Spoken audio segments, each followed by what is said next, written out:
Welcome, everybody, to another episode of Mormonism After Dark, Radio Free Mormon. How are Oh, you doing? it is good to be here. It's been an exhausting but productive Friday, I must say. Yeah, tell me about why it was exhausting. What was happening in your world that took a little bit of energy to get it done? Well, first thing, I couldn't get to sleep until after 2 o'clock last night.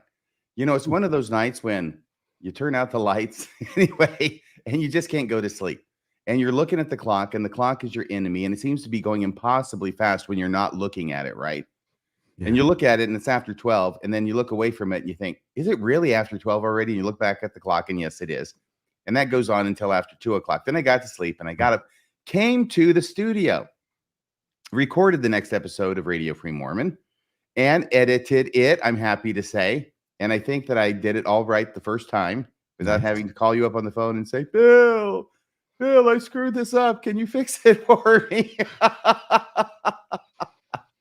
Yeah. Which happens almost every week, you must admit. So I'm very excited about this. It should just need to go up, and it's going to be wonderful. It's going to be great. It should be premiering tomorrow evening, so I'm not competing against myself, at least. Yeah. Because, sometimes you end up competing with yourself or other shows sometimes in certain time slots. So Yes, any time slot at all. Yeah. You just never know when Mormon Stories is going to pop up. It's kind of like the shark in Jaws. And the little Kentner boy, he had no idea what was coming up from the depths until it came up. It's a big shark.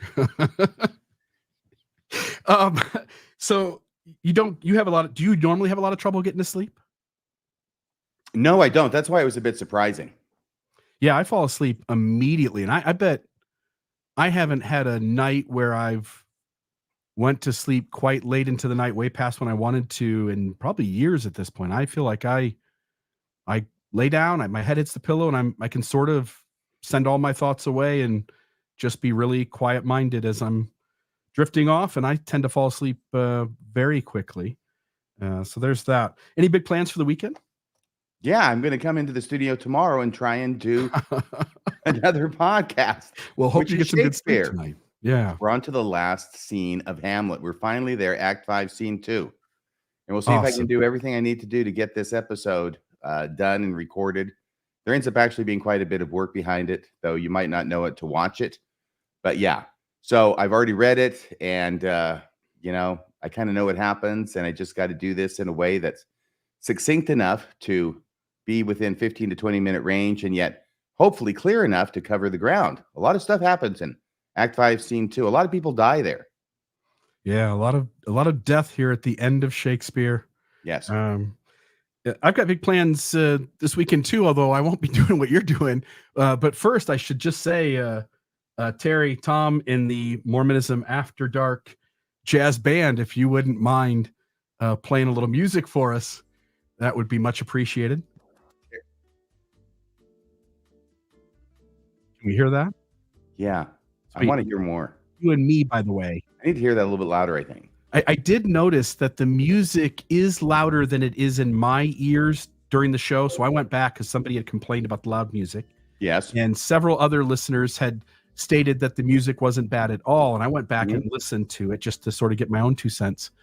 And one, the music is significantly louder to the audience than it is in my ears. So I assume in your ears as well. And then number 2 was that it was kind of right at that line where it didn't get in the way, but if it had been just one, just a couple of decibels louder, it would have gotten in the way. You had it perfect. Yeah. Thank you. So tonight I have it a little softer, which now not. Yeah, I know. You and I can't. Let me turn it up. Through me. Let me turn it up. By the way, conversation. When I say Terry and Tom in the Mormonism After Dark jazz band, all I mean is over to the right in my software options, clicking Jazz Bosa Soft and adjusting the volume. So that is up a little bit. How's that sound? I like it. I thought you were saying Terry Thomas there for a second. I thought he was the band leader in the lounge. No, maybe you'll know this, by the way, just because this brings up a thought. When I was running the pawn shop in Hurricane, Utah, people will often ask, like, what is the coolest things that came into the store, coolest experiences? Yeah. Cheers, by the way. Wait a second. There we go. Hold it. We need a toast. A toast? Only like 1,000 miles between us, but friendship can cover 1,000 miles, in the beat of a heart. Oh, nice. Thank you. Chink. Here we go. Ready? Good. Let's Chink.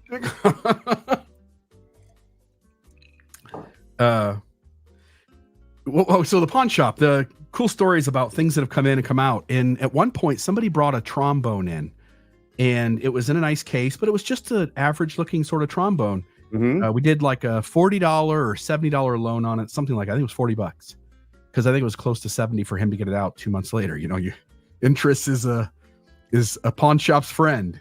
It's a bitch, is what you were going to say, I think. Yeah, we could talk about that at some point in depth. Interest is a bitch. Those are fun stories, yes. By the way, compounding interest is better when it works in your favor. Just FYI to those folks in the audience. A trombone came in. We did a small loan. We put the thing back. 2 months goes by. Person that doesn't come back. And at the time when they came in, they seemed a little wishy-washy. So when that's the case, we pull things right away, clean them up, put them out for sale. And when we put it out for sale, we do the research on things to a greater extent sometimes than we do on the front end when someone just needs a small loan on a average trombone. But when we did the research on the back end, there was tons of paperwork with it for the New York City Music Hall, which, you know, obviously raises red flag. Why is somebody taking their trombone to a very prestigious place? And then we looked at the trombone closer, and there was a signature scratched into the trombone. And I'm going to make sure I get this right because I don't remember the gentleman's name. I hope it wasn't Glenn Miller. No, it wasn't. But I thought maybe you would connect with this. So what it turned out to be was Spike something Jones in the city. Sure. Spike Jones and the City Slickers, which I don't know what era they played in, the 40s, 50s, 60s, something 40s. Like that. Yeah. And the Führer says he is the master race. We say Heil, right in the Führer's face. That one. That sweet. Sweet. I don't know that, but that's perfect. So maybe this part you won't know, which is the trombone we had that came out of pawn was signed by and owned by previously the trombone player for Spike Jones and the City Slickers. Now, I don't remember his name offhand. I can look it up while we're talking today, but he wrote the music or the lyrics, I don't remember which, for the song All I Want for Christmas Is My Two Front Teeth. Really? Yes. And so we put the trombone on eBay, and luckily there were two aficionados who were bidding against each other. And all you need is two people who are passionate about something. Yes. One will get something really cheap. Two will send it through the roof. And the $40, $70 loan for the trombone ended up going for $1,000 on eBay.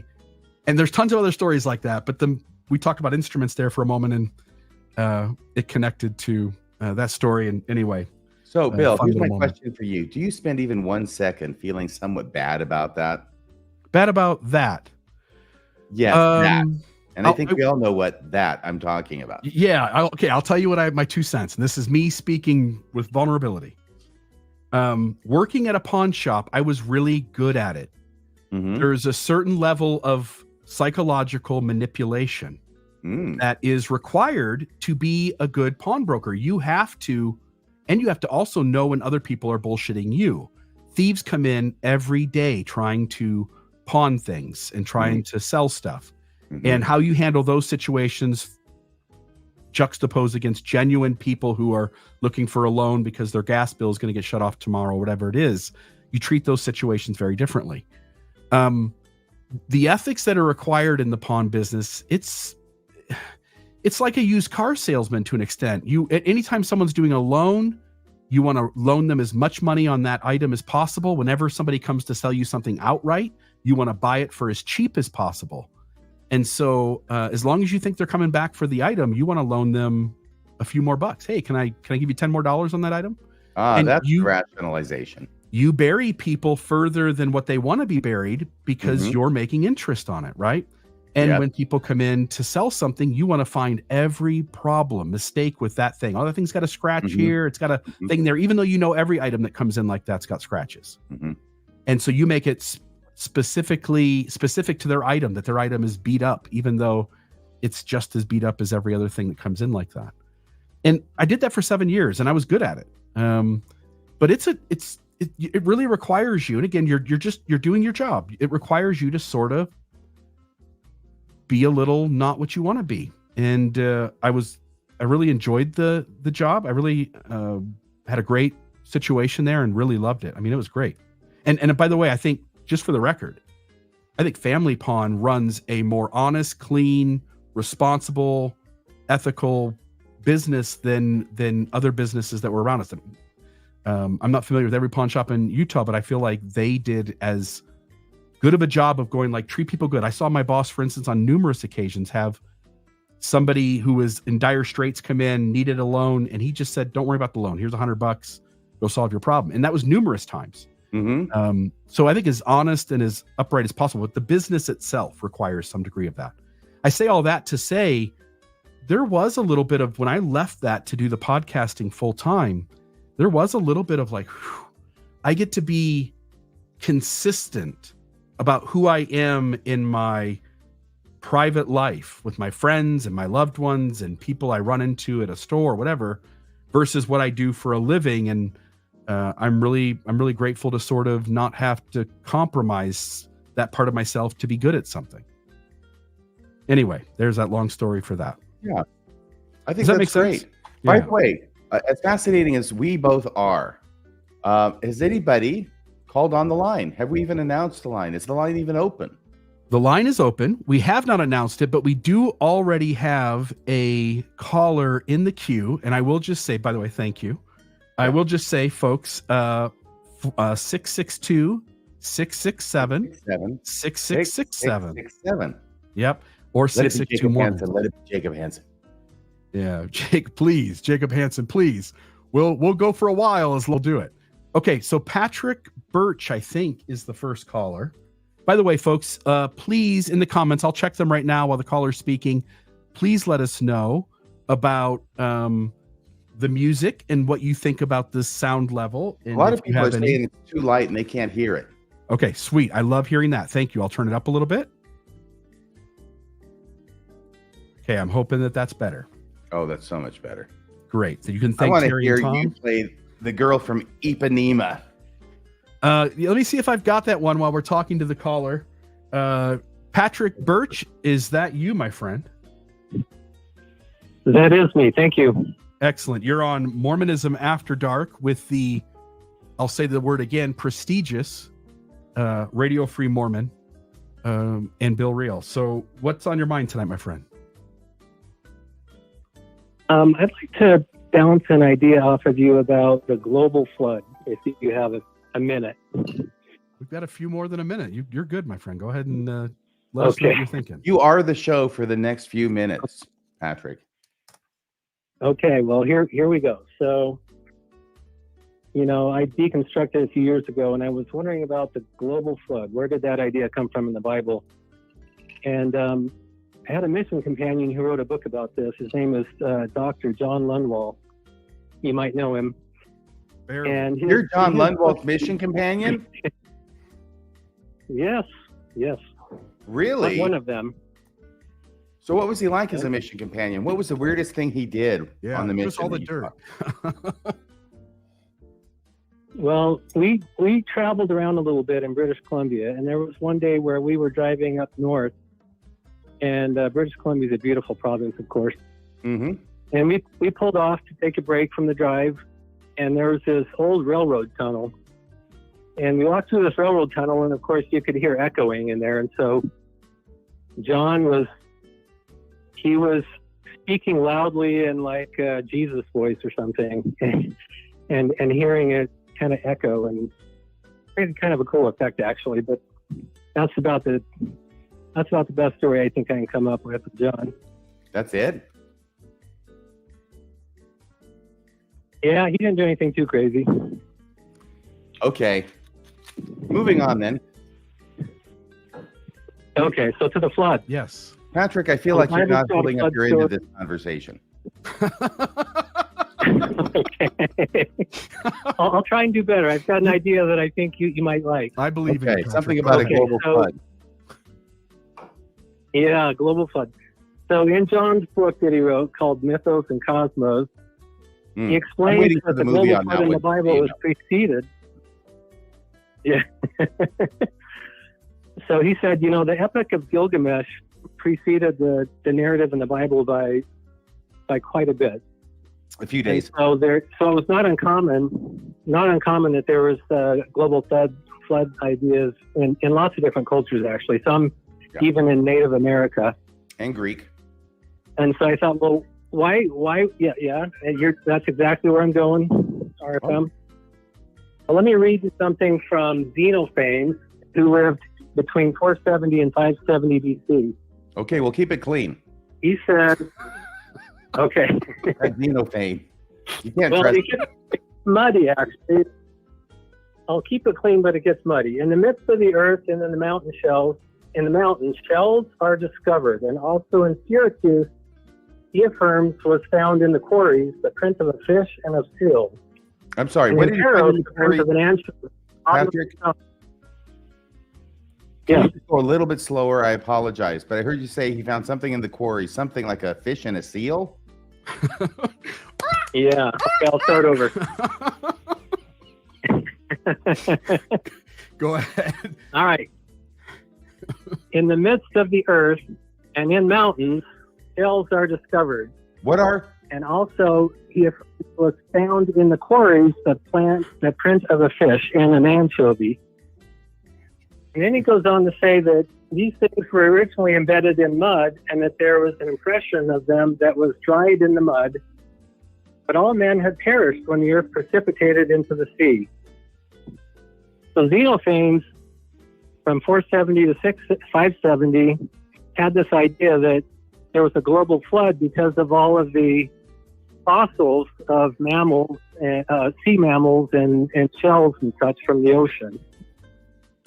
And so I thought, well, Okay. every Now I get it. civilization that was agrarian, Mhm. but that I'm understanding now where you're going. any agrarian civilization, any agrarian civilization is going to have farmers out there plowing in the fields, and they're going to turn over rocks that have imprints of shells and marine mammals in them. And anchovies. And then they're going to go back to their tribal elders, and they're going to, and anchovies, Mhm. and they're going to say, hey, we live, clear above the ocean, so how could this have happened? And then thus the tribal leader comes up with an origin story that has something to do with a global flood. So that's my theory on how there's so many different versions of a global flood across cultures that existed in the old world and in the new world. That's a very interesting hypothesis you have there, Patrick. And it certainly goes along with the idea of, say, Sapiens by Yuval Harari, and the idea that humans create myth stories in order to pass down understanding about the world around us. It's how we teach the next generation morality. It's how we teach the next generation how to work together as a society and what the rules are that allow you to stay in and which ones would have you being out. And to have something in your natural world that is unexplained, it is the normal thing to do, is to create some explanation for it. It's the idea that when it rains, God is crying, which we've all heard probably as kids. Our brains, and that sort of makes sense for just a brief moment in our life. And then you think about it and you go, that doesn't make any sense at all. And I think made it that's rain a very lot. normal. You do. This way. As a kid, RFM, I made it rain a lot. Okay. A lot of crying. You made God cry a lot, or you say you cried a lot? I made God cry a lot. Yeah. Well, okay. I think from time to time I tried God's patience. I was going to make masturbation jokes, but I guess patience is another one. So, Patrick, by the way, great idea. I'm going to let you go, my friend. Thank you for the call. I think that's an incredible insight into how a story like that could come to be. Good job. Okay. Hey, appreciate your shows. Yep. Take it Thank easy. you. Bye. Thanks for calling in, Patrick. By the way, it's an incredible idea that he just came up with, which is another way to think about when religious stories cross over different cultures and time. One of the ways we might be able to look at that is to start to go back and go, what kind of question were they trying to answer? And maybe we would find on more than just this particular instance that something comes to mind that explains why people, because what the apologist says is there must have been a global flood of some sort, or there must have been a gigantic local flood of some sort, because everybody across culture and time has this mythological story at its root.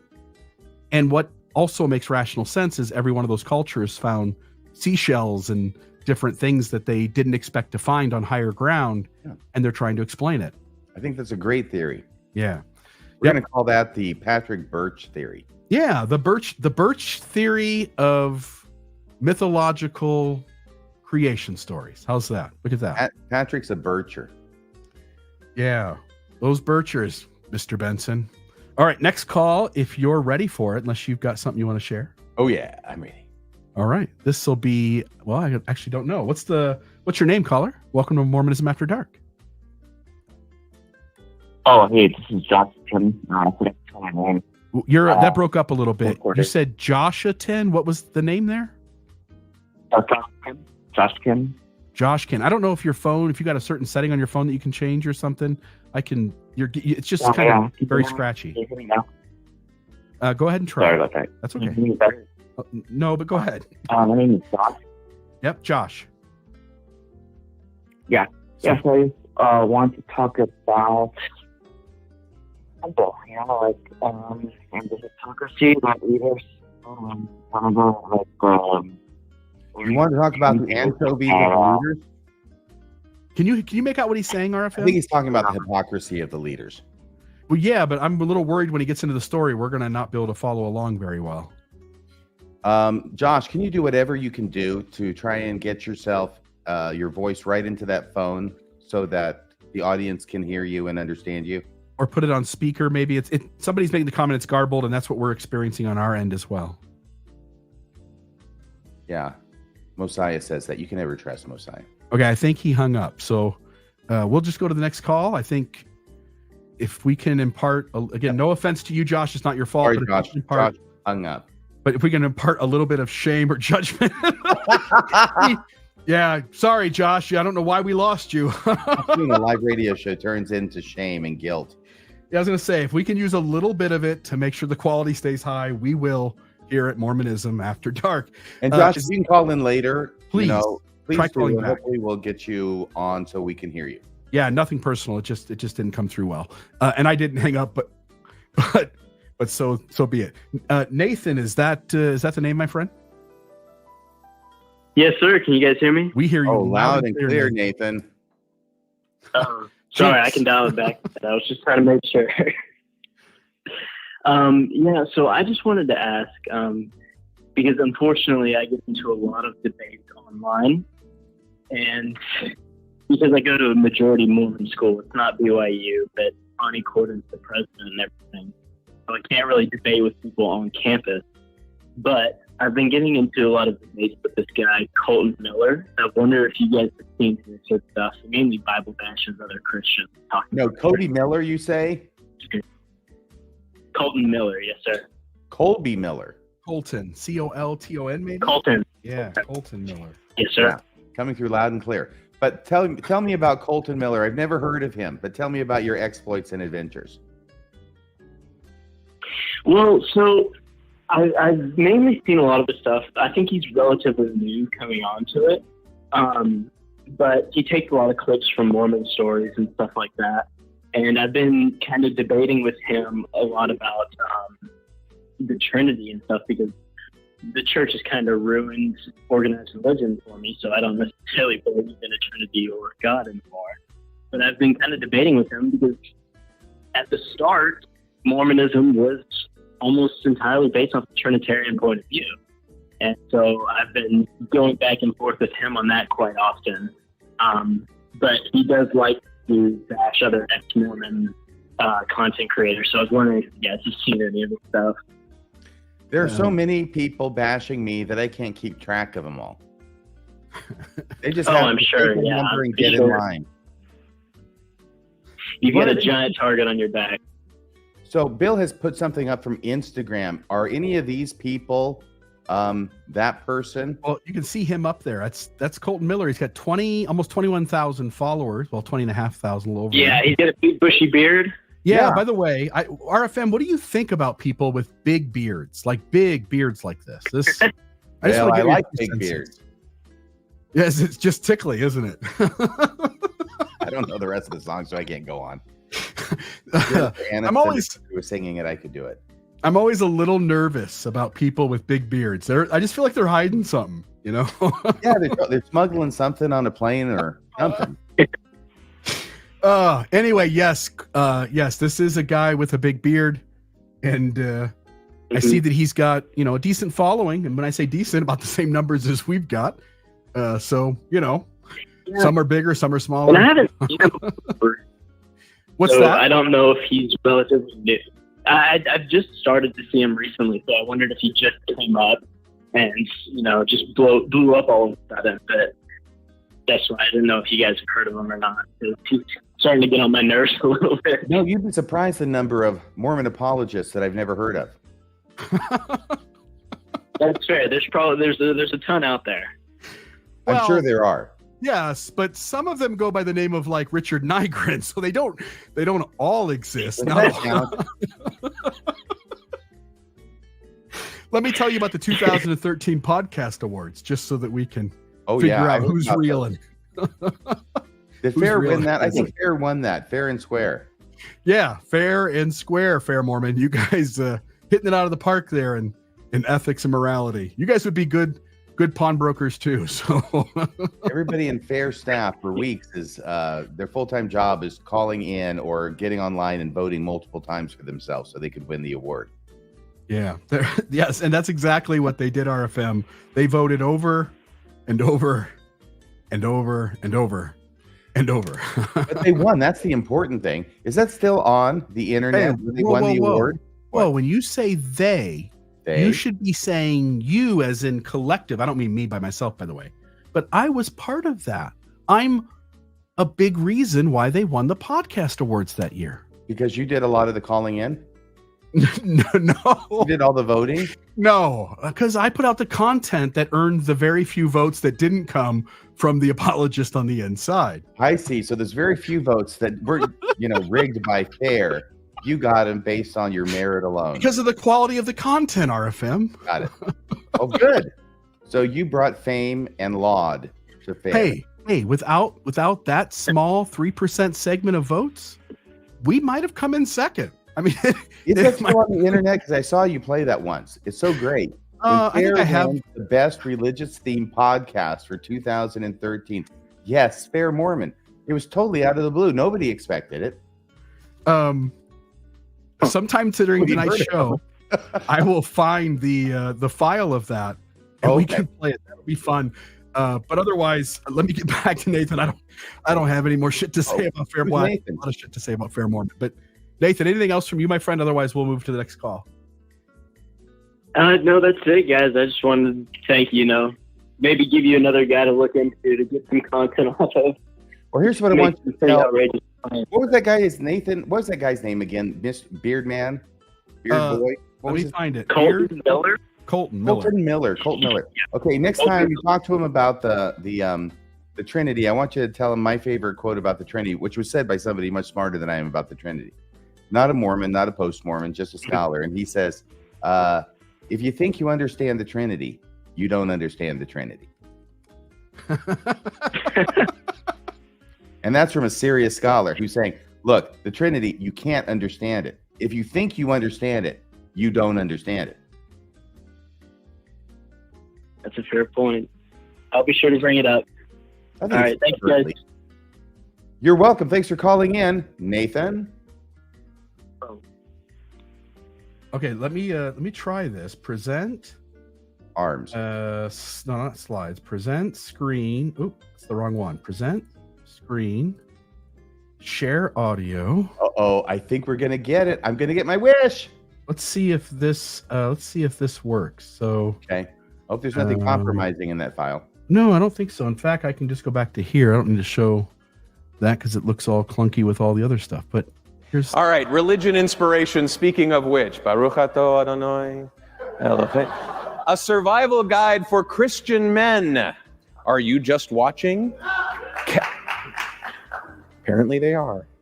Catholic Vitamins, Feeding My Faith, Inappropriate Conversations, More Than One Lesson, Mormon Faircast. Yay! These are the same people about the polyamory Let's stuff? see what happens. I'll bet it's right. Okay. Because What somehow happened? Mormon Fair is going to win over all those other Why great did that- shows. Why did that- All right, Religion Inspiration, that produced by the same people about the polyamory Here we go. stuff? No? Okay. Just checking.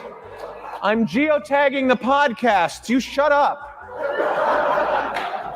The Break with Father Roderick. It was kind of in 2013. This one says You know, if they did this at the 2014, so let's Academy see if this is Awards, right. people Well, go, really? Did George Clooney Could be just scream all out, this time playing the wrong one. There is no wrong one. There's The only Sci-Fi Christian and Zencast, and your winner is the Mormon Please. Faircast. Yay! The Mormon Faircast. Are you with us? Fantastic. And there was much celebration That's in great. Provo. This was held in Las Vegas, Nevada, Oh, really? and it So was a room full of people for the podcast awards. I'd like you to note that he's the only person accepting an award that's wearing a suit. amazing. How And a are you, white sir? shirt and a tie. I Nice to remember. see you. I didn't want to make you look This. bad. I understand. Thank you very much. Congratulations. You know, last year an atheist group won this category, which seems like the fox guarding the chicken coop. But yes, I'm glad to accept this award on behalf of Faircast, the Mormon. You know what? It's killing me here, and it's even being recorded. Maybe we're being pranked. Mormon Faircast. No. you are. I do want to thank That's what the Bill Reel pranksters and say. Nick Trust me. Skarsbrick and Martin Tanner for their great effort on Mormon Faircast. So thank Bill you. Reel got their award. Even got mentioned first. Because I was producing 90% of their content at the time. RFK. Oh my gosh. Look at that. That's amazing. Hey, I haven't heard the girl from Ipanema. Have you played that yet? The girl of Ipanema The girl from Spike Jones in the City. Ipanema. It's From not Spike Jones. No. Oh. Will we? I don't know. I can look for it. I don't know. I'm familiar with it. The girl Ipanema. from Ipanema, Ipanema, I believe. Is this going to get us our? Is this going to get our monetization crossed off? Well, I hope not. Ipanema. Is this like 180 years old? Ipanema, IPA. Maybe Yeah. that's a good way for you to remember it. Ipanema. Okay. Well, The girl I from Ipanema. Yeah, Long I and tan and young and lovely. The girl from the girl of Ipanema Ipanema goes walking. is a bossa nova jazz song. It's kind of like bossa nova, only a little different. All right, let me see if I can. Let's do a video. Put that up on the screen. Now that's anybody's business. What's going to be on the video? I can't vouch for any video that's been made from it. I just wanted the audio. I got you. I got you. This is 1964. I wonder. I still think somebody's going to have a copyright on that. Let me. That was the last time that Fair won that award, that podcast award, before 2013. It was. If we just do a couple of seconds of this, is that okay? Yeah. Let me scoot ahead a little bit. Here we go. I love the stage design back in '64. There. That's the girl of Ipanema. So nice. Oh yeah. One of these Okay. times, I'm going to compromise myself. I'm going to have my internet history up and switch What do you mean screens. one of these times? You make it a regular practice of compromising yourself. It might as well be your hobby. Boy, oh boy, let me tell you. Talking about compromising yourself, let's talk for just a moment about the Secret Lives of Mormon Wives, which hit the internet today. Went on Hulu. By the way, Hulu, a proud sponsor of Mormonism After Dark. Check out Hulu.com for live sports and action. Mormonism After Dark, brought to you by Hulu. So back to What if Secret we get in Lives. trouble for that? I Can feel you- like we should be like window washers in New York. We promote people, then we demand they pay us. By the way, can you get in trouble for announcing advertisers you don't have? Somebody asked if this episode was brought to you by Apple again this week, and no, Right. this episode's brought to you by Hulu. Secret Lives of Mormon Wives. I watched the first episode. You haven't seen any of it yet, correct? Correct. Are you thinking about watching it? No. This is one of those things that does not actually pique my interest. Maybe 20 years ago it would have, but honestly, like, okay, I think this is made to be titillating. I'm beyond being titillated, at least by this. Yeah, the lated part I'm not so worried about, but this show has got a little bit of juicy juice. So, does it? Tell us, because you've watched some. I haven't. Yeah, it starts off with one of these Mormon women, the one who's sort of famous for originally coming out with the original TikTok that said, "Hey, shit's blowing up here, and by the way, we were all soft swinging in this mom TikTok mom thing, or Mormon mom TikTok thing." And here's what I think. The woman who originally came out said all of these women and men, the husbands of these women, were participating in what they called soft swinging. So swapping partners, but not going all the way, but doing everything short of home plate. I mean, third base was being done over and over and over again. Third base was okay. Yeah. And I think a few people tried to steal home and only one maybe got there, but I think that's a hard R. It's a hard, there was a lot of hard R's in that. A few D's as well. But the I don't show, know what he's saying at all, folks. I don't even understand. So the show, yeah, by the way, that's great. I love when a few references go over your head, even if they're all crass and inappropriate. When she said all of them did it, you sort of go like, man, that's pretty bold to stand in front of your TikTok camera, put out your TikTok short, and tell the entire world that all of your best friends are doing something they probably don't want you saying they're doing. And what's that? I'm saying yes. I was trying to pretend like I was actively engaged in what I know, while you're reading the comments and trying to find the ones that say Radio Free Mormon's nice things amazing. about me. Yeah, exactly. And bad things about you. Not well. Why don't you put up your own damn comments, Deborah? Then I'll get the right one. Not that one. Okay. I tell you what. Why don't you type it again? Whatever that comment was, Deborah. We'll be sure to put it up because this show's here for you.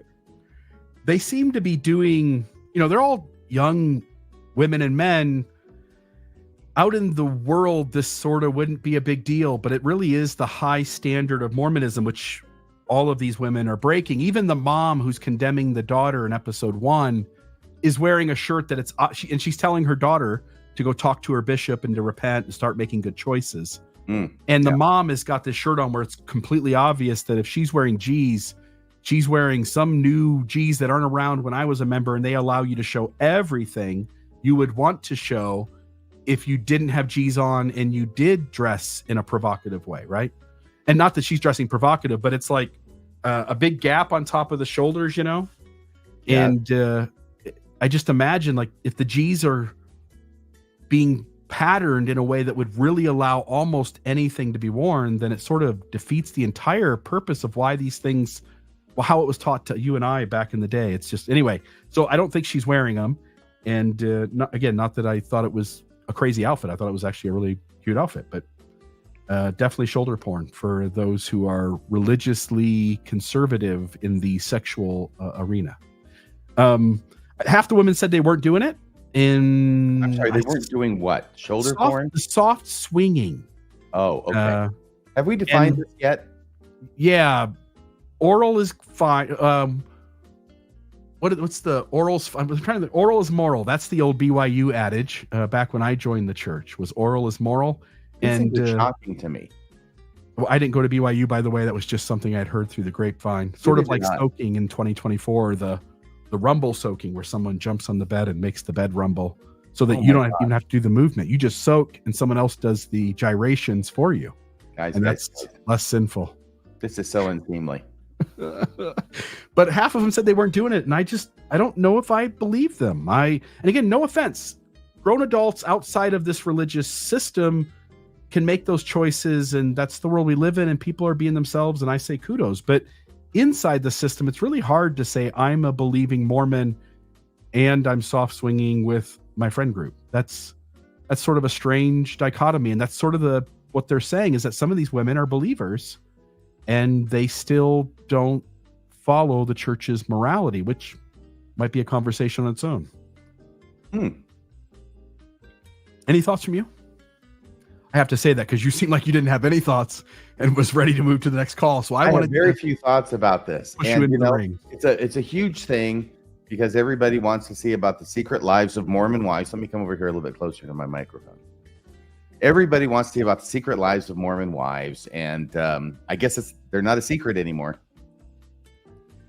No, everybody's secret is out, whether they wanted it out or not. That's kind of crazy. Did any All of right. these people not want their secret out when they were appearing on TV and being paid handsomely? At that point, no. Anybody choosing to be on television agreed to whatever that was. But your friend had sort of ratted all of you out without you ever having a conversation about, hey, I really don't want my story told. Oh. And again, I'm a big believer that people have a right to their portion of their sacred story where it doesn't, if someone else can avoid saying what someone else is doing that isn't a illegal thing and it doesn't hurt someone, then I think people have the right to do that. But Well, remember what Mae West always said: if you can't say something nice about somebody, come and sit by me. because she would love the gossip. All right, let's I love that. All right, is this Dina or Dinah? You're on the line. Hello, hi RFM, hi Bill. How are you? RFM, you made my night with the girl from Ipanema. Great choice. Well, thank you so much. We barely got to hear anything from Astrid singing that, but it's a great song, isn't it? And who doesn't love the girl from Ipanema? Yeah, it's such a great mood. Well, I'm a never Mormon, but I'm a Mormon watcher, and I'm watch both of you guys explain a lot of things about Mormonism. And my question for you is about curses. So Curses? learned about Louis the curse of Vuittons. Cain. The curses. Coaches? Curses. Oh, curses. Curse of, I don't know. It's my microphone. curses. Curses. Okay. Loud and clear. And I'd wonder if you could share with me what curses I need to know as I learn more about Mormonism. Well, a lot of Mormon women like Coach curses. Louis Vuitton, Yeah, Michael those Kors. Those are good. Those are good curses. Are you worried about being cursed? Well, I think that what you have to do. You have black skin. First off,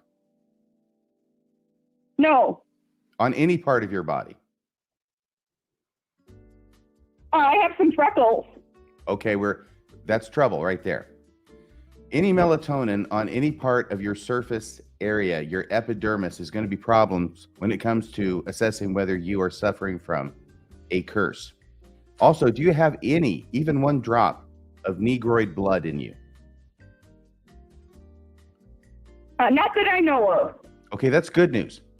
That's good news when it comes to curses. So you're probably curse-free, but you might want to have a doctor or a high priest check about those freckles. There's also the possibility. Is it Dina or Dinah? I go by Gina. Gina. Gina. Well, Okay. the automatic computerized call screener got it wrong. So Gina, Gina. has missionaries ever knocked on your door and you told them you weren't interested, and as they were walking away, they lifted up their foot like we would to sort of check if there was a stone in our shoe, and then dusted the bottom of their shoe off at you? Not that I know of, but I tell them I'm Catholic, and then they just, that's like a big repellent right there. Ooh, the Catholic Church is the great and abominable church, at least to the older generations of Mormonism, and at least in some people's eyes in Mormonism, just being Catholic alone might bring God's condemnation upon you. Yeah, it wasn't that It's a long. curse to be Catholic. Sort of. Oh, yeah. Well, you're a member of the Great and Abominable. There's only one of those, really. Yeah, and it's really great. It's huge. And abominable. The Great and Abominable Church. That is what the Book of Mormon describes the Catholic Church as. Were you aware? I knew there wasn't a lot of love, but I didn't know that how extreme it went. Well, they changed that back in the 70s to make it so it doesn't really apply to the Catholics, or at least not specifically to the Catholics. I suppose the Catholics are in there, but with a bunch of other religions as well, just to keep things fair. By the way, there are a lot of people in the live chat who are correcting me. They're much smarter than I am in the live chat. By the way, I love going home after a hard day podcasting, watching the live chat, and frankly, I will just laugh myself silly. The audience is so great. They have such wonderful senses of humor. This I'm not laughing about, but I've done this before, and I talked about your freckles as being melanin. I think melanin is some kind of a natural substance that's supposed to make you go to sleep. What I meant was melatonin. Thank you, everybody, for keeping me on the right track. Melatonin, yes, that's the curse problem, not the melanin. Melanin's fine. You can have as much melanin as you want. No curses. Melanin is what makes you go to sleep, and melatonin is the skin, because I thought it was the opposite. Well, they're correcting. I think they're right. I think the live chat has it on this one. Okay. Matt Stoker's saying he's got it backwards. Melanin, melatonin.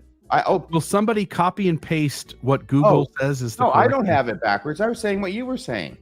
I was being misled by the live chat. So if I was saying melanin and melanin was correct, why is everybody correcting me? I think you are right, RFM. And as usual, I go with RFM. Okay, Molly Mo Mom. Hang on a second here. Molly Mo Mom. Say that 3 times fast. It's saying melatonin is the sleep aid. LOL. Yeah, that's what I thought. So who was trying to correct me? Here I'm trying to be taught by the live chat. I compliment them on how intelligent they are, and they turn out to be leading me astray. Gina and RFM, you two are brilliant. Please continue. Who said that? So if I go out in the sun in summertime, my freckles get darker. Am I getting more cursed? Yes.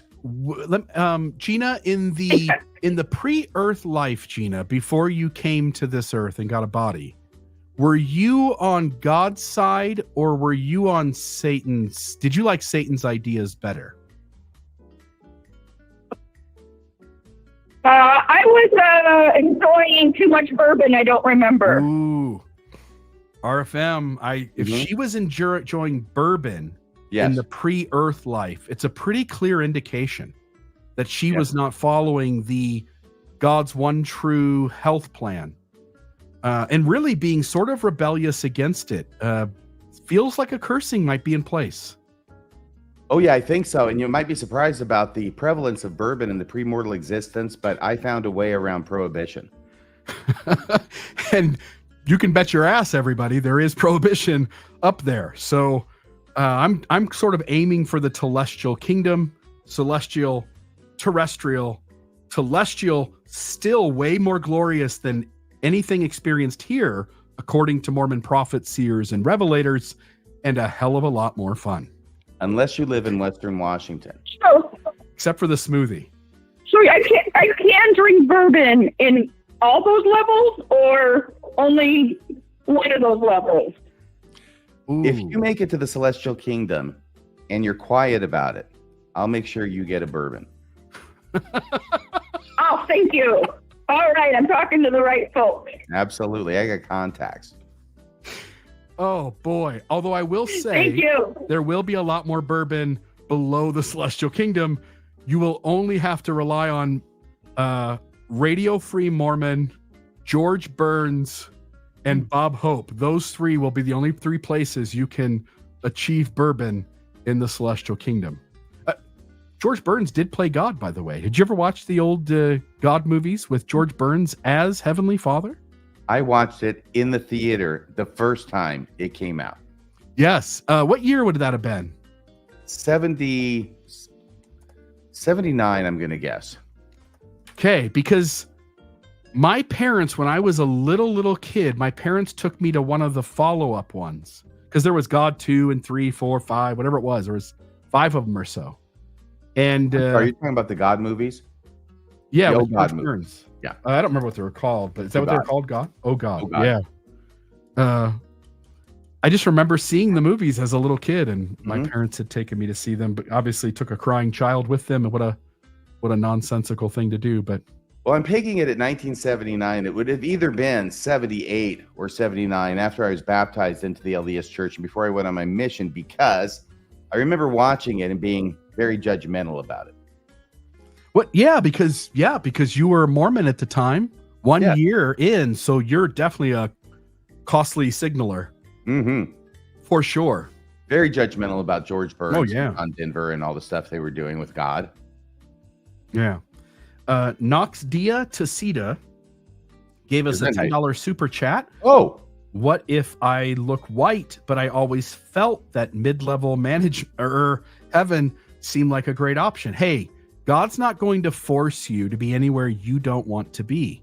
So he's according not? to- no, well, the I other guess- direction he does. Oh, it's a one-way thing with God. yes. Well, all the agreements with God are one way, Mr. Free Mormon. Yeah, I think when it comes to going to a higher kingdom and choosing instead to go to something lower, God's not going to force you where you don't want to be. The other direction, if you make it to outer darkness as your achievement, that's the only choice you'll get. And if you make it to the celestial kingdom, the good news is no matter what your skin color is here on earth, it's going to be really white up there. Yeah. What do you think about the smoothie? Well, it's kind of a the crazy thing for Joseph F. Smith and Joseph Fielding Smith to sort of speculate on, was that when we get to the other side, we won't have any genitals. 1977, the first Oh God. Yeah. So yeah, it must have been Oh God 3 or 4 or something. But my dad loved him. Still judgmental. Yeah, I was obviously, the field was white and ready to harvest with me to become a Mormon. I was very judgmental even in 77. So I was a natural. But I'm sorry, you were asking about, what were you asking about? It was about the skin and the smoothie. Yeah, what do you Joseph think Fielding about? Smith, it was absolutely logical what he did. Taking things the way they are from his worldview and knowing that people are going to want to be going hoinky boinky in all the kingdoms, especially in the lower kingdoms, for those people who could not restrain themselves from hoinky boinky in this life are going to go. So what's going to happen? What's supposed to prevent them from hoinky boinkying in the lower kingdoms if they have all the equipment? Well, nothing currently. By lower kingdom, do you mean anal sex? What are you talking about? Oh my gosh. Well, yeah, I guess it's after dark, so what the hell? Here we go down the road to anal sex. It was only a matter of time. You know, we do it in the lower kingdom. That's going to be the new BYU slogan. Tonight, me and my date are going to be going to a lower kingdom. And hoinky boinky. I have no idea what that is. I kind of made it up. But anyway, so think telestial. The deal is you can't have anything to hoinky boinky with, because we know you're going to want to in those lower kingdoms. And we know that's why you got to the lower kingdom. Therefore, we're going to strip you of the equipment. There will be no sexual intercourse in the lower kingdoms. I don't think a hole or two is going to stop me from expressing myself. In other words, smooth over a spot or two. And I'll give you a good example. Take BYU, for instance. Okay, but you're going to be smoothed over too, you know. Take, for instance, BYU, they are told that essentially your genitals are smoothed over. Do not use them. Pretend they don't exist. And what do people do? They go, put it in the armpit and call it a bagpipe. Do this, do that. So they have no problem breaking the rules. So I have to imagine, unless you just make me like a inflated beach ball, yes, I'm going to figure out some way to express myself in that way, because that's such a huge part of who all of us are. We were having sex as a species long before we told stories about having sex. One of the foundational things about being a life form on the planet is reproduction. That is maybe more important than everything, and including eating and drinking, because some things can reproduce and they don't eat and drink in the same way we do, right? I suppose anyway, so. Anything in particular? Well, I'm talking about like amoebas and things like absorb cells into themselves, and they do. Yeah, certain cells will like take over. Certain life forms will simply absorb other life forms. And so there's not really like, I'm hungry, I'm going to eat. It's rather everything I bump into, I try to pull in. It's like the blob. Yeah, like the blob. McQueen. Yeah. which is a lot like Slimer, but without as much of a sense of humor. Okay, let's move on. That was a little Ghostbusters trivia for everyone.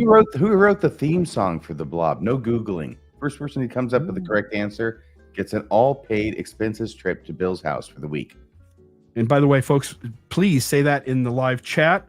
And in the meantime, I'm gonna ask Terry. By the way, good. I'm gonna ask Terry and Tom to go ahead and the Mormonism After Dark jazz band to go ahead and change up the music and play something a little different. Thank you very much. Much appreciated. Oh, this is so much better. It's relaxing me right now. Good. Folks, if the sound is different on that one, please say so in the comments. And please let us know about who wrote the song for The Blob. Mm-hmm. And then after that, famous name, maybe a surprise if you don't already know it. And then after that, we will talk at length about the 1980s classic, The Swamp Thing. Geez, with Adrienne Barbeau. I never watched that. Never. You know why? DC, baby. I don't watch DC stuff. When I went to Universal Studios as a kid, I was 12 years old. And one of the main things at Universal Studios was the set in the middle of the park for the Blob movie, which I thought was really cool. One of the things that I remember from my visit. But they did a remake of that in the 80s. I think it was with Matt Dillon's brother, but I can't remember what his name was. Was he in one of those Vietnam movies as well? And then he did the Blob, and then he fell off the face of the earth. And I was speaking about the 80s version. I was aware there was an old black and white classic. Color. Oh, was it color? Yeah, they really went all out on that one. It's a classic. You can see the Blob. It's red. The Blob movie. Let's see here. Are you looking this up now to find out who wrote the theme? 1958, The Blob. Steve McQueen. Screenplay by Theodore Simonson. Did a great job. And let me go back up here. That is a freaky movie when you're a little kid. I'm watching it back in the early 70s on TV. I'm sorry, go ahead. No, you're good. No. I was trying to speak in between your thoughts. We're not. Someday, RFM, that's my goal, is that we get so good that we just sort of speak in between each other's thoughts and keep the conversation just. But I think it'll take a few more episodes. I think we're getting there, though. I think we've only been doing this for 8 years. Yeah, I think we do play well off each other. By the way, folks, we'd really love to know what you're thinking about Mormonism Live. This is something different, which is folks on the critical side being very crass, sarcastic, funny, and taking the risk that Midnight Mormons or Jacob Hansen or whoever else is going to cut a little bit and go, look at these jackasses who say this really cruel thing and this mean thing, and not recognize that we're trying to be informational, educational, entertaining, and funny to some extent. So hopefully you're laughing. No Vidplex, not Henry Mancini, but an excellent guess. Henry Mancini. No. You asked who it was directed by? He was doing other things at that time, like The Elephant Walk from Hatari. Ooh. Have you ever seen the movie Tusk? It's about a guy who's it's about a guy who's kidnapped. I can't remember who it is, but it's a famous actor. Maybe the guy who plays the Hobbit or something. And famous actor plays it, but he's kidnapped. Oh, no, I'm sorry. Go ahead. He's kidnapped, and his kidnapper is determined to have a pet walrus. So he knocks the guy out and does a bunch of surgery on the guy to make him look like a walrus. And by the end of the movie, he fucking looks like a walrus. It's kind of crazy. It's a crazy movie that I had to finish, not because the movie was good, but because it was insane to watch it. Anyway, so not you say something, I'm just trying to take a little twist on it and then hoping. Look, I'm gonna give it away. Okay, I'm gonna say what I think it is. The name of the guy who wrote the theme song to The Blob, and then everybody can check it out. Okay, ready? Burt Bacharach is, I believe, the answer. And yes, of course, Henry Mancini was a famous composer of movie music. Oh, look at this. What? So, What? No, I'm going to find it here. So RFM, let me put this up. Present screen, share. By the way, this show, I really enjoy doing this show because it doesn't really matter what we do. Our job is simply to just say things that our brain tells us to say, make connections to things our brains tells us to make connections to, take phone calls of people who want to switch up sort of the topic, gives us a chance to just blast off into a different direction, and then do the same sort of game over again. And if people are learning things about whatever, if they're being entertained, and if they're getting a chuckle, then it feels like we put on a successful show. So anyway, I just think it's kind of cool. So here's the screen. Yes. This was written by Burt Bacharach. Hello, Burt Bacharach. Yes. The 1958 horror movie, The Blob. This was the first big role for Steve McQueen. You nailed it, RFM. I'm sorry. Go ahead. No. We should join. I don't mean to. I stepped on a compliment. Please continue. We should join a weekly, like if you lived here, I would try to find some sort of like team trivia thing weekly at Buffalo Wild Wings or something. And I think you'd be really good at that. Like, so many cool things that I imagine you're really good at, like Jeopardy. The things I don't know are astoundingly large. I say Henry Mancini wrote Summertime. Did he not? I don't think so. If we're talking about Summertime and The Living is Easy, I think that's from Porgy and Bess. And wasn't that Gershwin? George and Ira? Or just George? Probably Ira too, his brother. Anyway, so if it's that Summertime, then I think that's from Porgy and Bess. We've got 5 more calls in the queue. I think we've taken close to 3, maybe 4 at this point. Oh my gosh, let's get to these calls. These people have the patience of Job. All right, caller, what's the name? Glenn, go ahead. You are on Mormonism After Dark with the Dapper Radio Free Mormon.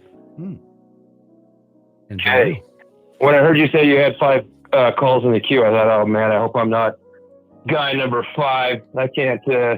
I feel bad for that guy. He's gonna fall asleep maybe. Anyway, okay, so I got a story that I want to share with you guys that I hope brings a chuckle, and I've been waiting for an opportunity, and so I'm glad you started this show because it's the venue. You keep talking about what you want this show to be, and this is perfect. So, love it.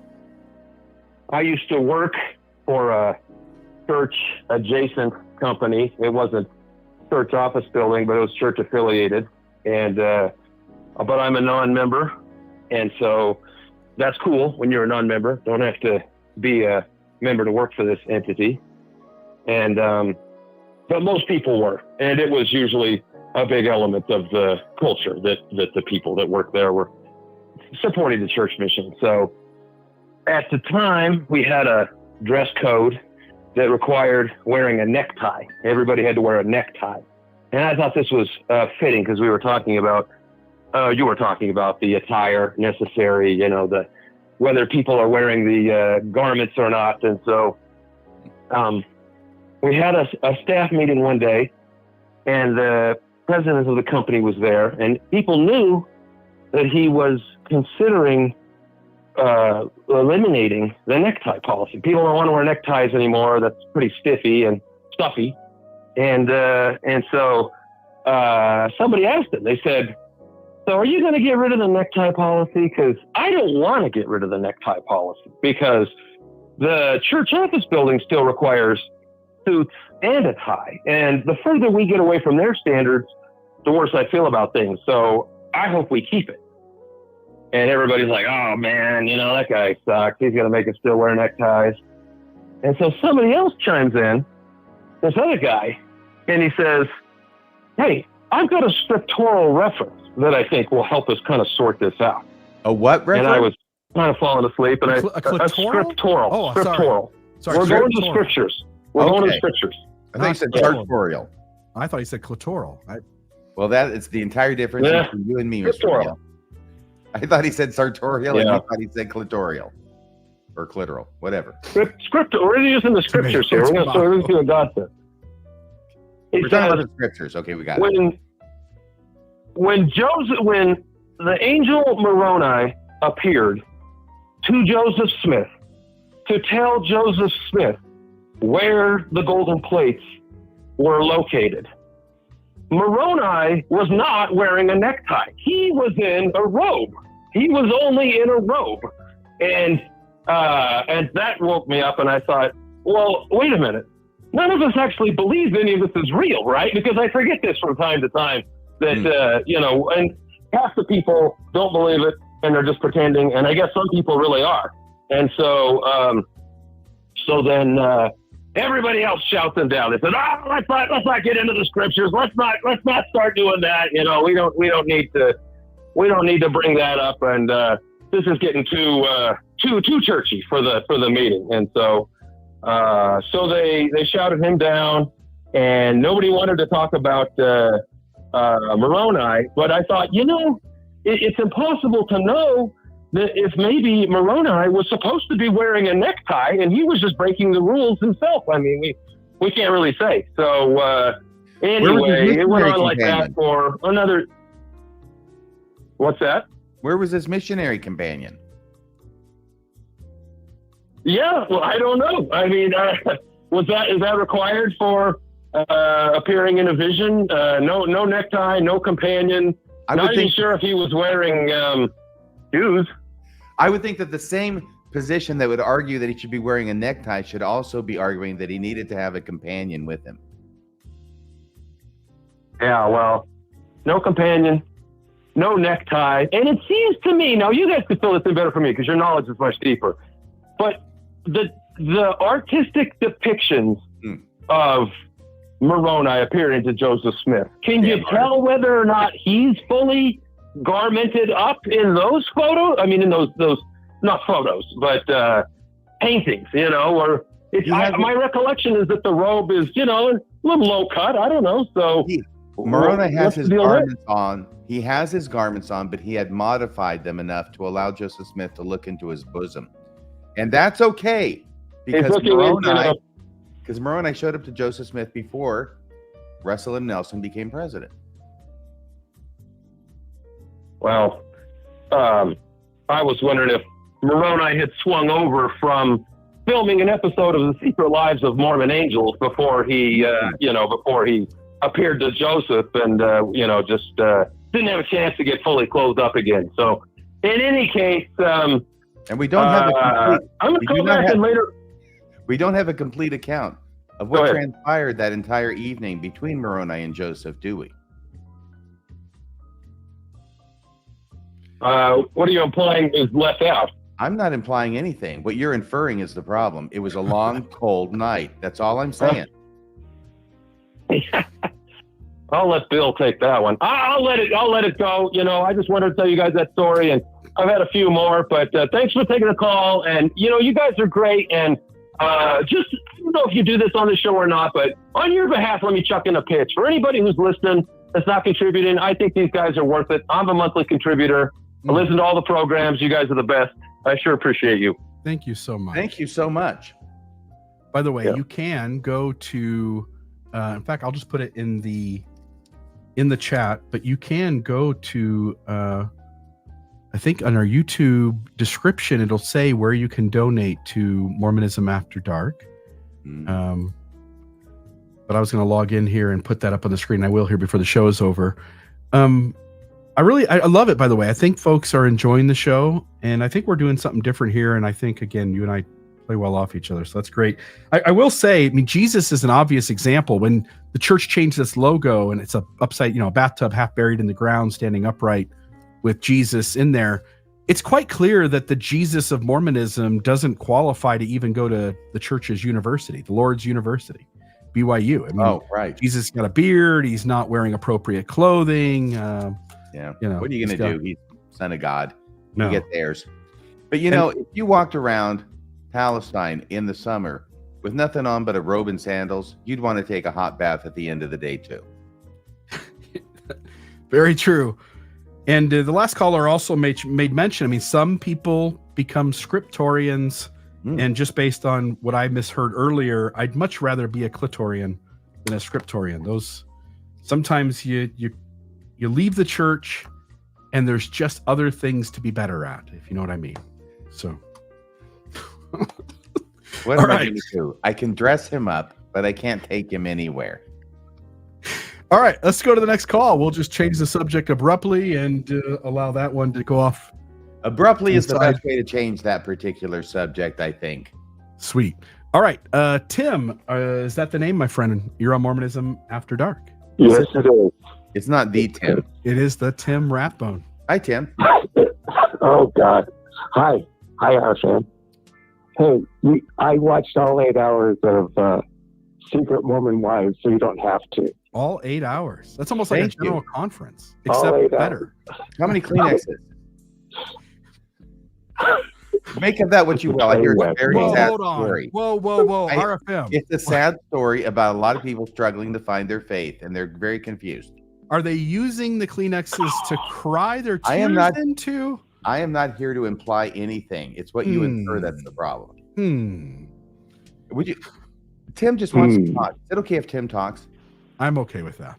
Tim, talk quickly. I found it really interesting that the women are the breadwinners in all of their relationships. And they live That's in these because they're cheap, super opulent popular on homes. TikTok, right, Tim? And they make a lot of money because they got Yes. millions of subscribers. Is that right? Yes. I guess so, yeah. I don't know. I've never seen them on TikTok. But you're not looking in the right It places. made me sick.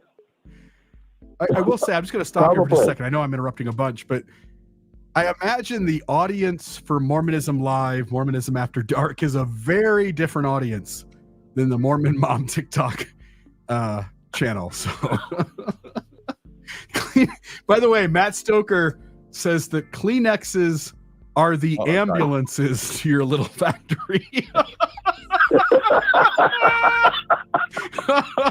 They are, none of them are resuscitated. They're all taken directly to the morgue. Oh gosh, 1 Adam 12. We've got a 411 in progress. Handle code 3. Oh, hello, Wilbur. All right. Boy, oh That's a good boy.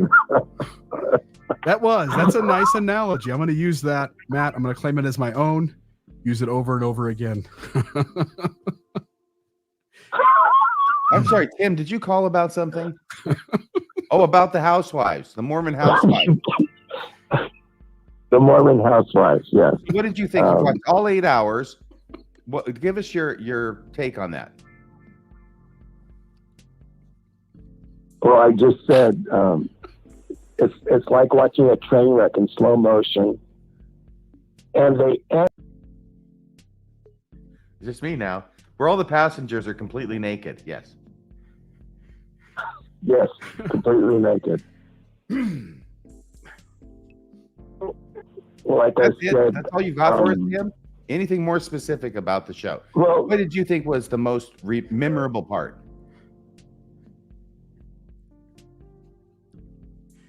seeing all the girl infighting and the drama and all that stuff, probably. No, Yeah. the most memorable part to me was seeing these huge houses they live in and the tons of money they spend on the stuff they do, because what they do can't be cheap. What is it they're doing that I mean, can't she be? gave her, well, I guess all the money they're earning from TikTok. Yeah. Well, pay for their houses, number one, and they got to pay for a babysitter when they're doing their stuff. Somebody's Mhm. watching the kids, if not the husband, a babysitter, and once they mention the nanny. So, I mean, these girls are making bank from Yeah. what I can see. Yeah. By the way, Tim, So they're we get a small little amount from running like YouTube ads, YouTube ad revenue. And it falls into a unique category. So I sort of always notice it standing out separately because we have to pay as an entity. Mormon Discussion Incorporated has to pay taxes on the taxable income, any income that comes in a way that isn't a donation or a gift to the nonprofit part of the company. And I know what we get from the views that we get, again, say 10,000 to 15,000 on a good episode.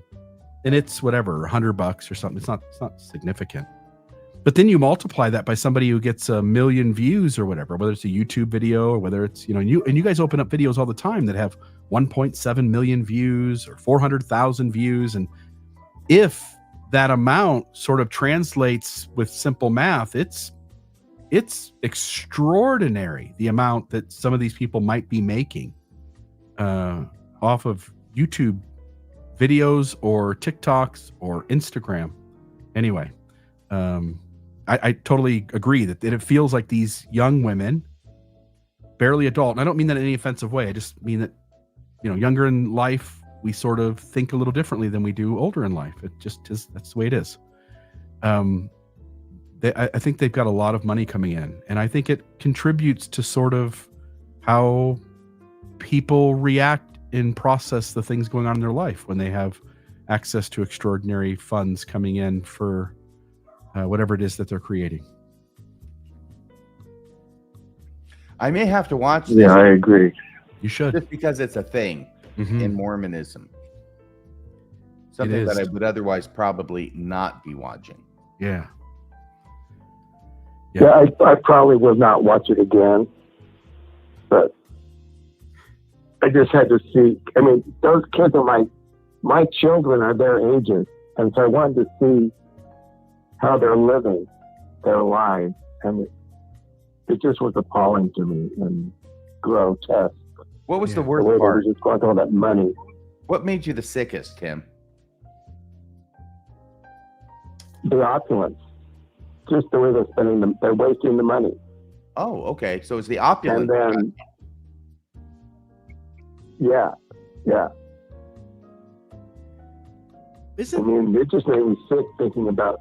I mean, they're getting $20,000 per TikTok, basically, or more. Yeah, you know, that's the number they threw out there was $20,000, and I'm going, are you kidding me? That's how much it made me a year when I was working, you know, and I'm going, you're making $20,000 every TikTok you throw out there. Just to relate Can't this, imagine by the way, the money, if you're going to make money off of creating something, which we do, there is a certain sort of nudge for people, especially when that money is significant, to cater to their audience. What can I do to get the most views possible? And there are some, my friends, I don't watch this. I watched it that night with my friends to sort of get a feel for what it is, but you can watch people eat extraordinary amounts of food. And so there's like YouTube videos of people just eating. By the way, I've got a dog barking in the background. You probably hear it. I'm super sorry about that. He barks at everything. And if people want to, you know, I guess at some point I got to get a bark collar and torture the thing into not barking. But especially when somebody's chasing him around the house trying to shoot him with a tranquilizer dart. Yeah, which I may end up taking up is the ability to shoot tranquilizer darts. When It's you like watch the scene out of Wild Kingdom. Yeah, just in the Discovery Channel. Watching the people that eat, what happens generally with some of these folks is that this really skinny individual starts a YouTube channel, sort of doing different things. One of the things they end up doing is eating a big meal, and then their fans encourage them and show up in ever increasing numbers to the point where the person keeps pushing the limit. And next thing you know, 3 years later, they're 600 pounds and their focus is to give their audience what they're asking for. Meanwhile, they're sort of physically, at least, throwing their life away. Anyway, I think it's sort of crazy what people will do when there's TikToks. And I think to some extent, these folks are catering to their audience. Definitely. Yeah. I don't know. I don't watch TikTok much at all, you know, so it's not my scene. Yeah. Well, thank you, Tim. Thank you for the Anyways, wanted to give my assessment of it. Oh, you're welcome. Take care, guys. Take it easy. Thanks for calling, Tim. It's important we support TikTok so we can get in good with the future Chinese overlords. Yeah, Brittany Hartley was the co-host of Almost Awakened, and she ended up reaching out to me and saying, hey, Bill, I've got to step back from the Almost Awakened project because I've got so many, and she does, no nonsense spirituality. Her TikTok channel ended up with so many subscribers or followers that TikTok announced to her. TikTok reached out to her and said, we'd like to invite you into our monetization program. and we'd really like you to put a lot of time and effort into this. I think there's something here. And she agreed to that. So she stepped away from Almost Awakened, which was paying her peanuts, and essentially focusing her time and energy on TikTok, where she was making a decent income to be able to share her ideas in that community. So kind of cool. Hey, Bill, can you address Daisy B's question? What is the topic this evening? Thanks. Yeah. And this comment about Daisy. Yeah. So Daisy B, Mormonism After Dark, doesn't have a topic. RFM and I enter this conversation, maybe having a filler or two in our minds, but we are essentially just going to bounce ideas off each other, take phone calls, allow the callers to sort of change the track of the conversation at any given moment. And we will then follow up that caller with whatever our brains tell us to say. And we'll just keep a fun, entertaining, light, but I think informational at times conversation going. I think it's a conversation that is not happening in Mormonism that is needed, that we can all sort of sit around with friends and laugh and chuckle and say shit that prompts us to think new thoughts and to be informed and educated about the world around us, specifically the history of Mormonism. Yes, exactly. Well, Bill, we've got about 10 minutes left. We're at 1 hour and 21 and a half minutes into the show, and I think we should probably clear out the people in the call bank so they will not have called in vain. Let's do it. So next caller is, I think, Greg. Greg, are you there? I am. Excellent. You're on Mormonism After Dark. I didn't have a lot to add. I just had a question. A couple weeks ago on Mormonism Live, you offered a small 3-digit payout to somebody if they could come up with some correlated material before. No. Time out. Greg. That somebody. I just want to correct. Make sure it was 7 sweet kids, right? 7 sweet kids. Which that was the name way, of the person. I think that bet was made with by Bill. Yeah, those better be his children, and he better not be a Catholic priest. That would be the wrong title for 7 sweet kids. I think it's a she. I think it's a woman. I think women. I'm terribly sexist, and I apologize. I've earned it. I'm 64, but I just think women are more likely to call their kids sweet than guys are. I'm just saying. Keep sweet, pray, and obey. Especially 7 of them. Warren Jeffs used the term sweet. Keep sweet, pray, and obey. That's true. Got that from his dad. Who got it from his dad, who got it from the hand that shake the hand of the prophet Joseph Smith. Exactly. Very good. So I'm sorry, Greg, you're there and you're talking now, and I apologize to interrupted you. Go ahead, please. Oh, I did. I apologize for Bill interrupting. So yeah, I just wanted to know if you ever received any offers of material before that point that talked about the correlated peepstone. I think that the closest we got was Joseph Smith's polygamy. It wasn't the peepstone. Oh yeah, it was the polygamy, right? About Joseph Smith practicing polygamy being made available or talked about in correlated sources that one would reasonably be likely to hear about at church meetings. Yeah, the peepstone was mentioned in the 1970 talk, which you can't find on the church's website, but must look for separately, and you would have to know where you need to look separately, which no average member would know about. And then also there's a talk later on from President Nelson, who mentioned the stone being put in the hat. Right. Yep. And so outside of those 2 talks, I don't know, but those 2 cover it. And hence what we were talking about that night was polygamy. Yeah, it was polygamy. That's what 7 sweet kids were talking about. And actually, that's a good name for someone who's talking about polygamy. 7 sweet kids was saying that she learned about polygamy early on and put it into practice. And that's why she's got 7 sweet kids.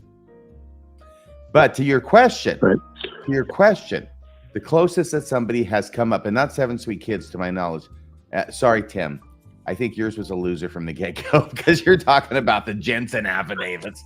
Yeah, I had never heard about the Jensen affidavits in church, and I never even heard about them at all until relatively recently, by which you mean the last 5 to 10 years. When you're 64, that's relatively recently.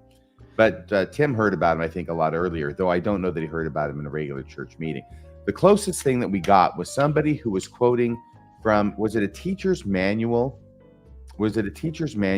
At some point talking, I think a couple of sentences about Joseph Smith's polygamy, but it wasn't something that was where the people would hear about it, where the students, the average Mormon would hear about it. And so I wasn't sure if that made it or not. Certainly it wasn't presented by 7 Sweet Kids in order to collect on the bet. But I think that's as close as we've gotten. Yeah. And it does help to explain this phenomenon, which surprised me, Greg, in the church, is that there are so many people who have gone to church their whole lives, and they never heard about Joseph Smith practicing polygamy. Yeah. That was definitely my case. It was? How old are you, Greg? I guess there's been no payout. The bottom line is there's been no payout. I'm 57.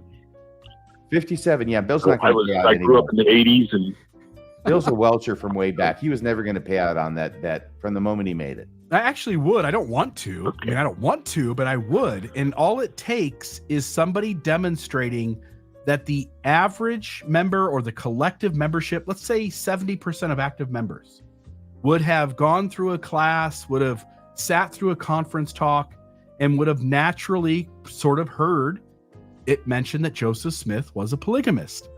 And I don't think either of the two responses we've gotten over the last week, Tim Rathbone, as well as the other one you're speaking of, crossed that threshold.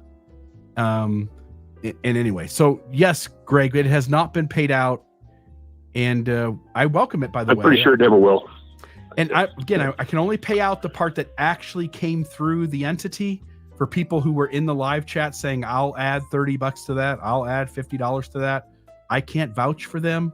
They could be just, they could be, I can't say that phrase. That phrase was something from my childhood that wasn't PC correct.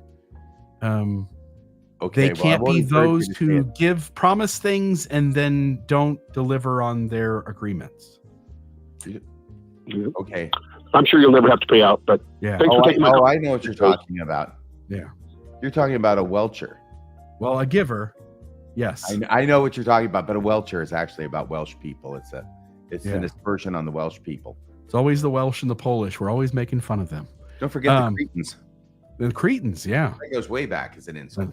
The Neanderthals. I mean, if we want to really go back far enough. Nobody ever gave the Neanderthals any respect. Yes. Okay, Hayden is our next call. We've got one more after that, and we can close out the night. It's been a fun evening, by the way, and I really do think that this is a lot of fun. Yes or no question, Mr. Real. Is Paul H. Dumb correct? Well, both things are wrong. First off, it's not Paul H. Dumb, it's Paul H. Dunn. And second off, he wasn't correct. He was embellishing and lying about every story in his life, so that wouldn't be true. Bill, can you look directly beneath you? Yeah, I cannot confirm or deny what my brain told me to say, for which my healthy part of myself decided was not appropriate to say, and yet for a little chuckle and giggle, teased out just a touch, but moved on without being part of cancel culture. Well, I think that shows growth on your part. I think that's to be commended. Sometimes we find ourselves saying things that we grew up saying, and maybe society's moved on and we want to change it. And I think we should be allowed that opportunity without being overly criticized. We should be applauded for that, I think. I love it that you recognize that from the moment of Clitorian to this moment, I have developed and grown, been accountable to the stuff going on inside of me, and being willing to hold space for my feelings and not deflect and dismiss them. Thank you, RFM. I think that in a past life, like 2,000 years ago, you were the leader of the Clitorian Legion. I would like to think so. I don't know if that's what the general public would think, but I'd like to think that's the case. Only time will tell, my friend. Deborah Carroll says, Bill, you're amazing. And you know she's smart because she puts an apostrophe in your.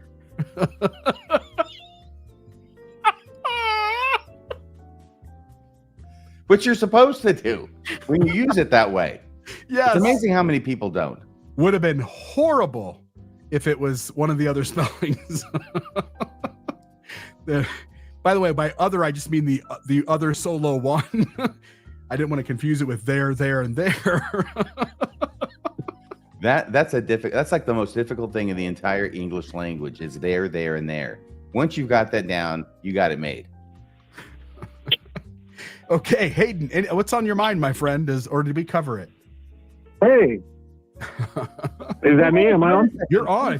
I think you're probably the only Hayden in our call queue. But if you'd like to wait to see if I can check and see if there's any other Haydens, I'm happy to. Otherwise, you're it, my friend. Yeah, for sure. Yeah. So this one time on my mission, I played a game of hide and seek wearing nothing but a horse mask, and I need to know if there are other people, particularly you two, who did stupid stuff on their mission like that. Yes, I need to know if nothing I'm like alone. that. Nothing remotely as stupid as that. So was this at nighttime or during the day?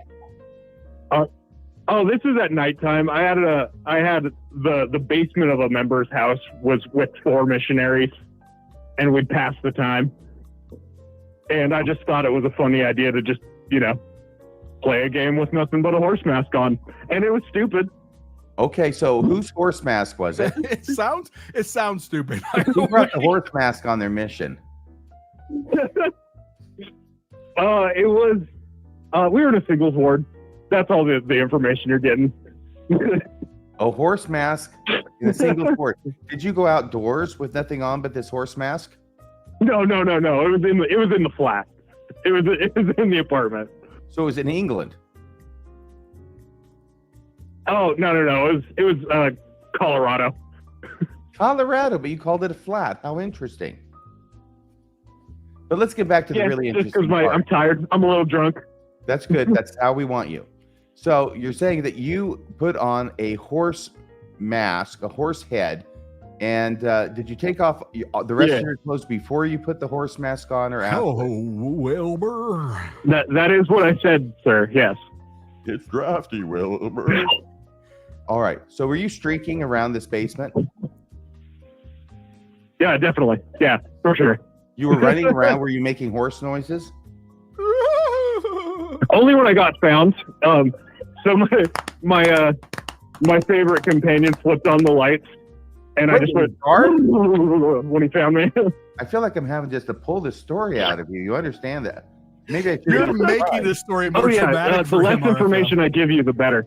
So you turned off the lights, you took off your clothes, you ran around in a horse head. I'm watching RFM Space about this, and just the incredulity is just giving me life. Were there any sister missionaries present?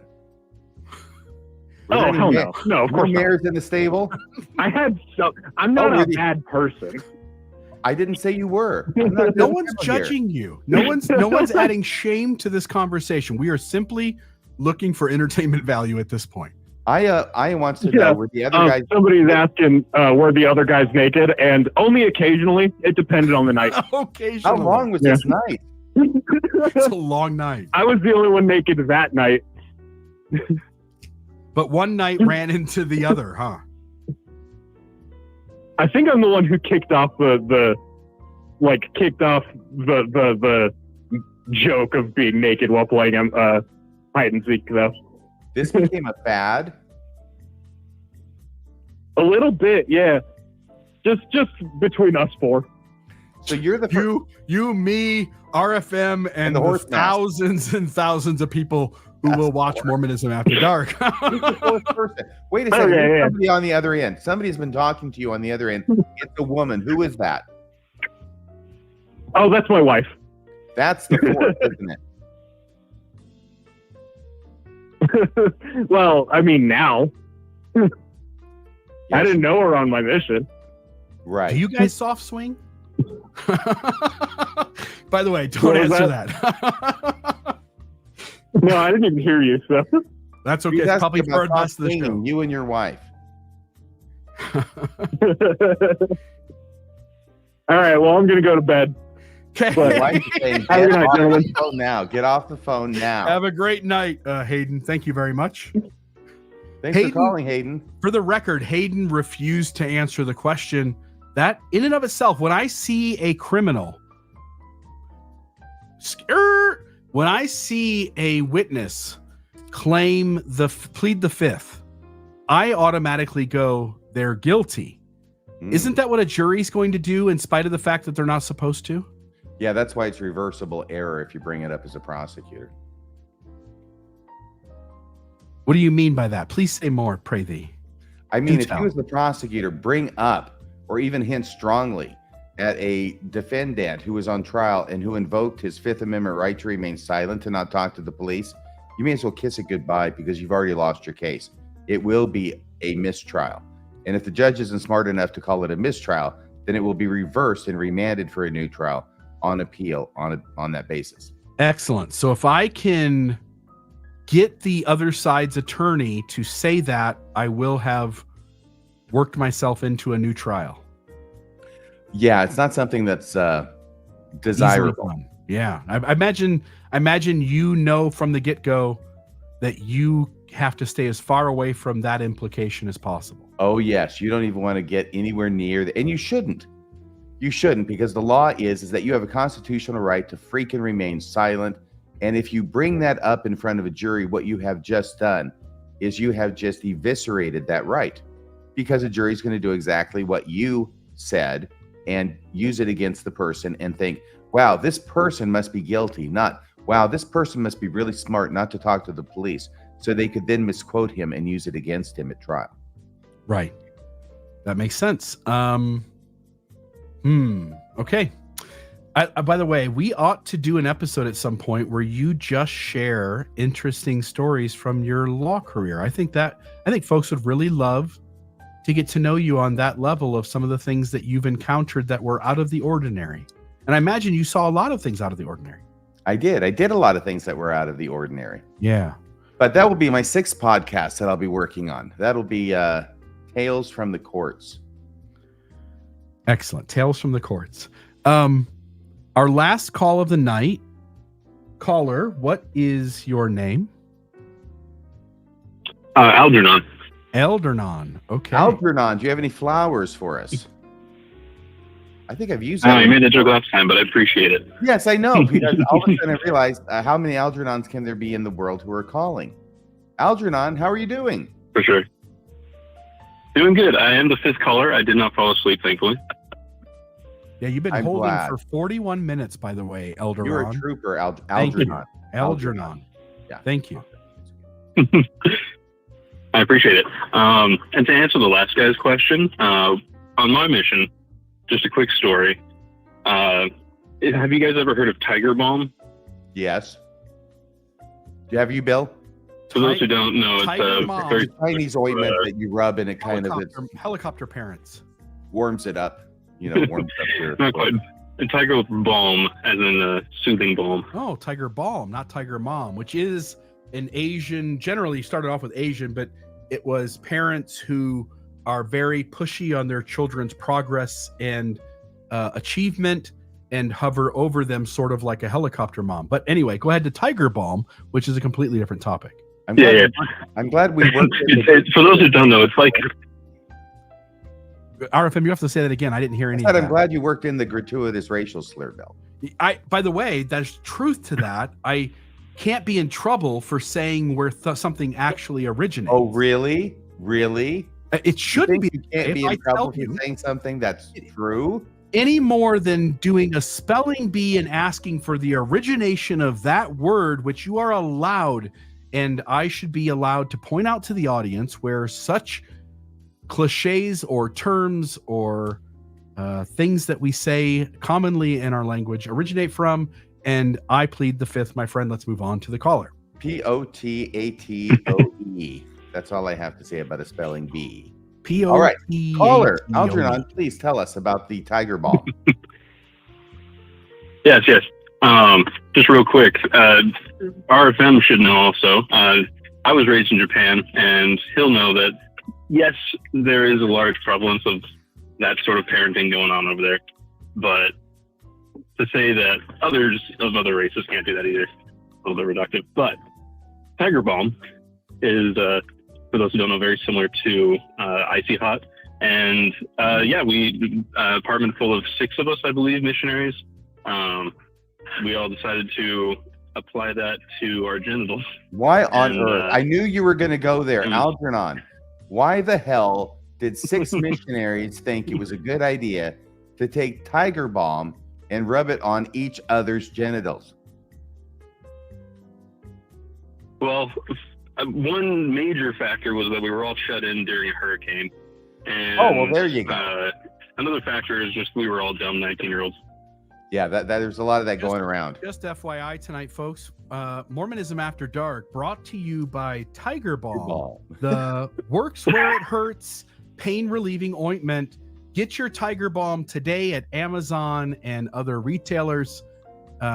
Mormonism After Dark, brought to you by Tiger Balm. So, Algernon, which of the missionaries rubbed? And just a brief warning, it's about like 10 times stronger than Icy Hot. Oh yeah, and you find that out. It feels a lot stronger when you're rubbing it on your nuts. So let me ask you this, Algernon, which of the missionaries rubbed the Tiger Balm on your genitals? Oh, we all did it to ourselves. There was no same-sex contact between genitals. Oh, I thought this was going to be fun. That would not have been kosher. Okay, so then... But no, there was a lot of hooting and hollering, and the neighbors did complain. Well, the thing is about Tiger Balm is that it's kind of, there's this oil base to it. And it's not like something when it starts burning your balls, you can rush into the shower and just, shower it off. Even with soap, you're going to be dealing with that for a while. You're going to be doing what the Buddhists say, which is to sit with your feelings and not worry about making the world different than it is right in front of you. You simply have to accept the experience and just live it. Just be present with it, and enjoy the entire lived experience of being a human being in that moment. Yeah. So tell us what happened. Just a lot of hooting and hollering. Neighbors complained about us. We found out the next morning. My balls are... And like 6 chickens running around. So you did a lot of hooting and hollering, did you? What did you do in order to try? Oh, certainly, yeah. What did you try and what did you do to try and cool your balls down? What did you do to chill your nuts? I mean, you must have tried something. I don't remember what I did particularly. Oh, come I on! remember one other. You got to do something. Mormonism Live. Better than touching your own little factory. I mean, did you have a fish tank or anything? Oh, we were definitely doing that. Did you ask him if he had a fish tank? Yeah, anything. Fire extinguisher. Just teabagging his fish tank, huh? Did you have anybody else who could like urinate on you to make it, stop hurting so much? Well, I think once you try water and it doesn't work, you pretty much give up. You just kind of accept it. Okay. So this was a painful night for all 6 of you? Certainly, yeah.